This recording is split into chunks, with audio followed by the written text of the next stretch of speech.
बिस्मिल्लाहिर्रहमानिर्रहीम। शुरू अल्लाह के नाम से जो बड़ा मेहरबान नहायत रहम वाला है। नाज़रीन, आज आप बात करेंगे इंतखाबात के हवाले से, साफ़ और शफाफ इंतखाबात के हवाले से अमेरिका में भी आवाज़ें उठने लगी। दूसरा, बुशरा बीबी को कैसे जो इन्होंने जेल में भेजा, अडयाला जेल में रखने की बजाय कैसे सब जेल करार दिया, उस पर भी कुछ हक़ाइक़ सामने आए हैं।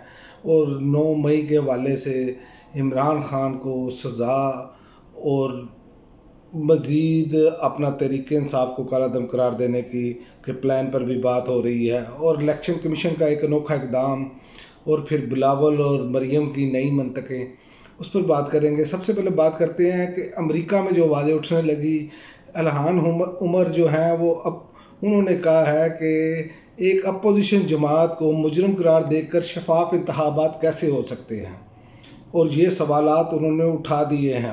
उन्होंने कहा पाकिस्तान की सिक्योरिटी इमदाद की फराहमी उस वक्त तक रोक दी जाए जब तक इंसानी हकूक़ के मामला जो हैं वो बेहतर नहीं होते।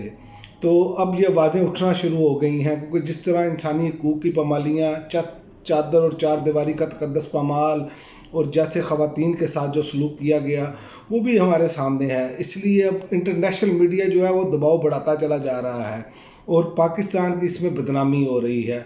मुझे नहीं समझ आ रही ये क्यों किया जा रहा है। क्या पाकिस्तान को बदनाम करना मकसूद है? यही हो सकता है, इसके अलावा तो और कुछ नहीं।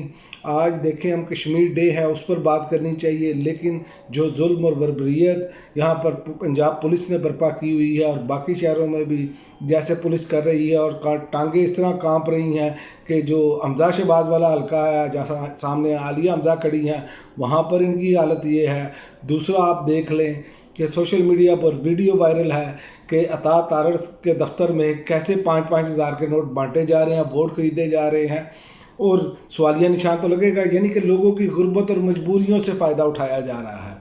तो ये तो एक मतलब कि ये हमेशा से ये करते आ रहे हैं। अब चूँकि दौर जदीद है, मोबाइल का दौर है, ये चीज़ें मंजर आम पर आ रही हैं। ये पहले क्या कुछ करते रहे होंगे, ये आपको मालूम होना चाहिए कि अब ये इस जदीद दौर में आकर मोबाइल के होने के वजह से तो ये अभी छुप छुप आके करते हैं, तो वीडियोज़ आ जाती हैं। तो पहले ये क्या कुछ करते होंगे, इस कौम को अब हकीकत मालूम हो चुकी है। और दूसरा, आप देखें कि बिलावल की इमरान खान को जो खामोश हमायत की दरख्वास्त थी, उसका भी अब जो है ना वो सारा कच्चा चट्टा सामने आ गया है। किसी ना किसी तरीके से इमरान खान इनकी हिमायत करते, और ये इन्होंने ऑफ़र की थी कि इमरान खान के तमाम केसेस माफ़ हो जाएंगे और बाकी इक़्तिदार में भी हम मामलात करेंगे, क्योंकि मुस्लिम लीग नून जो है वो सियासी तौर पर इनसे हाथ कर चुकी है, और सारा कुछ जो लेवल प्लेइंग फील्ड जिसे कहते हैं, सारा निज़ाम कंट्रोल में है मुस्लिम लीग नून के।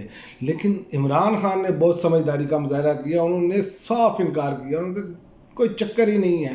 भाई, बात उनकी ठीक है, मैं इनसे जाके बैठ के चोर डाकुओं से बात करूंगा जिनको मैं चोर डाकू कह रहा हूँ।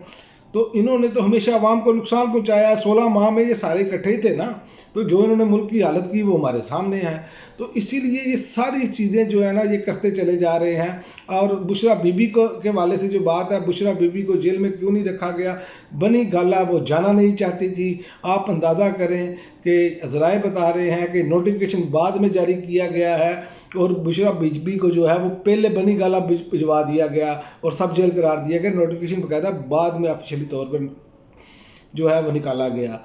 तो ये मसला है। और दूसरा मसला है जो इस टाइम इलेक्शन हो रहे हैं, इलेक्शन में देखें अब ये पूरी कोशिश हो रही है जो पोलिंग एजेंट्स हैं उनको उठाया जा रहा है, उनकी गिरफ्तारियों की कोशिश हो रही है, और ख़ासकर उन हल्कों में जिनमें शरीफ ख़ानदान के लोग मौजूद हैं, या वो जहांगीर तरीन जो है उसके हल्के में, जैसे उस खातून को गिरफ्तार किया जो मद्दे मुकाबले इससे पहले इन्होंने दबाव डालकर दस्तबरदार करवाया। तो भाई, आप इस तरह के इलेक्शन कैसे इलेक्शन चाह रहे हैं? आप इस तरह करेंगे तो आवाम की नफरत मज़ीद बढ़ेगी, आपके लिए कोई नरम गोशा नहीं आएगा, जितना मर्जी पैसा पानी की तरह बहा दें। अब लोग समझ चुके हैं, और ये पूरी की पूरी कोशिश की जा रही है कि वोटर मायूस हो।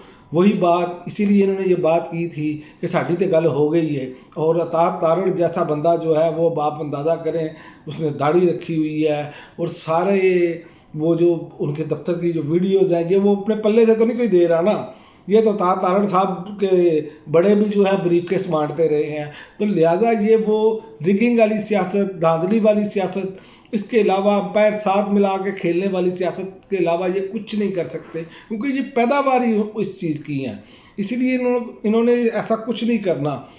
اور میں اگلی بات بتاؤں کہ 9 مئی میں عمران خان کو سزا اور تحریک انصاف کا کالا دم قرار دینے کا منصوبہ ہے، یہ آئندہ آنے والے دنوں میں ہو سکتا ہے، کیونکہ عمران خان ٹوٹ نہیں رہے اور عمران خان کو 3 سال تک کسی نہ کسی صورت میں باہر رکھنے کی کوشش ہے، اور عوام کی ضد یہ ہے کہ تحریک انصاف کو جتا کر عمران خان کو دوبارہ مسند پر بٹھانا ہے، یہ اصل پوائنٹ ہے، اور عوام ڈٹی ہوئی ہے۔ اور یاد رکھیں پاکستانیوں، یہ آپ کے ووٹ کی طاقت ہے جس کی وجہ سے آج ان کو اتنی مصیبت پڑی ہوئی ہے۔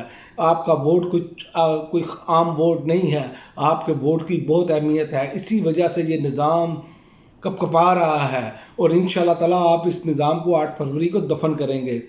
اور الیکشن کمیشن کا ایک انوکھا اقدام ہے، کراچی میں محکمہ تعلیم کے چوکیدار اور سویپر کو پریزائڈنگ افسر لگا دیا گیا ہے۔ پرویز مسیح کو government degree college, science and commerce college میں اس کی ڈیوٹی لگا دی گئی ہے۔ یہ الیکشن کمیشن کی حالت ہے ہمارے، اور انہوں نے انتخابات کرانے ہیں، پھر کہتے ہیں جی ہمیں فلاں کہہ دیا، کسی نے ہمارا مذاق اڑایا، ہمیں منشی کہہ دیا، ہم نے فلاں کو فلاں کہہ دیا۔ تو جو آپ حرکتیں کر رہے ہیں، جس طرح کی حرکتیں کر رہے ہیں، تو اس سے تو صاف شفاف انتخابات تو ویسے نہیں ہونے، لیکن اس کے باوجود عوام کی جو بڑی تعداد نکلے گی تو پھر آپ تاریخ کے کوڑے دان میں چلے جائیں گے۔ جو لوگ یہ سب کچھ کر رہے ہیں، اور اب یہ بھی اطلاعات آ رہی ہیں، سلمان اکرم راجہ نے بھی بتایا کہ پولیس والے کہتے ہیں ہمیں اوپر سے دباؤ ہے۔ وہ بھائی سب سے اوپر تو اللہ تعالیٰ کی ذات ہے، اس کا دباؤ ہونا چاہیے آپ کو کہ کیسے ہم نے انصاف کرنا ہے۔ اور دوسرا، کراچی کے عوام اگر موقع دے تو 5 سال میں شہر بدل دیں گے، بلاول صاحب کہہ رہے ہیں۔ جناب والا سندھ میں پچھلے 15 سال سے یہ سانپ بن کر بیٹھے ہیں، اور سندھیوں کی حالت بدلی کی ہوئی ہے، ایک بارش نے ان کی پورا پول کھول دیا۔ تو دوسری جانب شہباز شریف نے کہا اگر میرے ساتھ ایسا ہوتا تو پنجاب میں ایسا ہوتا یا لاہور میں ایسا ہوتا تو میں الیکشن سے دستبردار ہو جاتا۔ جناب ان لوگوں میں اتنی غیرت ہوتی تو جو 16 ماہ میں لوگوں کا برکس نکالا ہے، اب ان کو الیکشن لڑنا ہی نہیں چاہیے تھا، ان کو چاہیے تھا گھر بیٹھ کے اللہ اللہ کرتے، لیکن چونکہ بے شرمی اور ڈٹائی کی انتہا ہے، ہم نے باز نہیں آنا، ہم نے ہر طریقے سے بے شرمی اور ڈٹائی دکھانی ہے، لیکن عوام ان کے چہرے پہچان چکے ہیں۔ اور دوسرا، مریم صاحبہ نے کہا ہے کہ عوامی اور ملکی مسائل کا حل چاہتے ہیں تو شیر پر مہر لگائیں۔ جناب عوامی اور ملکی مسائل کا حل چاہتے ہیں تو یہ ان کا بہت اچھا نعرہ ہے کہ شیر کو مہر لگائیں، کیونکہ جتنے ہاسپٹل ہیں یہ سارے لندن میں بنائیں گے، آپ کا علاج بھی اپنے ساتھ وہ لندن میں کروائیں گی، اپنی سرجری جس طرح لندن میں جا کے کرواتی ہیں، ان کے والد صاحب جیسے لندن میں علاج کرنے چلے جاتے ہیں جب پلیٹیں گرتی ہیں، کیونکہ پاکستان میں اس لیول کا ہاسپٹل انہوں نے بنایا ہی نہیں کہ پاکستان میں اس کا علاج ہو سکے۔ یہ بھی ہمارے سامنے ہے، یہ سارے سہانے خواب جو دکھا رہے ہیں یہ ہمارے سامنے ہے کہ کیسے یہ بھاگے بھاگے لندن جاتے ہیں کہ وہاں علاج کرانا ہے۔ پچھلے 35-40 سال سے یہ کسی نہ کسی طریقے سے اقتدار کا حصہ رہے ہیں، کبھی اس طرح ہوا ہے کہ انہوں نے یہاں پر علاج کروایا ہو؟ یہ بھاگتے ہیں، ان کے بڑے باہر جا کے علاج کرواتے ہیں، یہ باہر جا کر علاج کرواتے ہیں، ان کی آنے والی نسلیں باہر جا کے علاج کرواتی ہیں، ان کی عیدیں تک سب کچھ جو ہے وہ باہر جا کر ہوتا ہے، لندن میں جا کے ہوتا ہے۔ تو ہو سکتا ہے یہ 25 کروڑ عوام کو بھی ادھر لے جایا کریں علاج کرانے کے لیے، اس لیے یہ ان کی بات تو سمجھ میں آ رہی ہے۔ اور دوسرا میں آپ کو ایک اور بات بتا دوں، عمران خان نے کبھی نہیں کہا کہ میں نے باہر جا کر علاج کروانا ہے۔ عمران خان جب گرے، کمر میں چوٹ لگی، انہوں نے شوکت خانم سے علاج کرایا۔ جب یہ گولیاں لگی ان کو، جس کو یہ کہتے ہیں کہ گولیاں نہیں لگی، اس کے باوجود انہوں نے شوکت خانم سے علاج کروایا، کیونکہ انہوں نے خود بنایا، انہوں نے اس پر اسی لیے بتایا کہ ان کو اعتماد ہے، انہوں نے اس لیول کا ہاسپٹل بنایا۔ یہی اصل وجہ ہے، یہی ان میں اور عمران خان میں فرق ہے۔ اب تک کے لیے ناظرین اتنا ہی، اجازت دیجیے، اللہ حافظ۔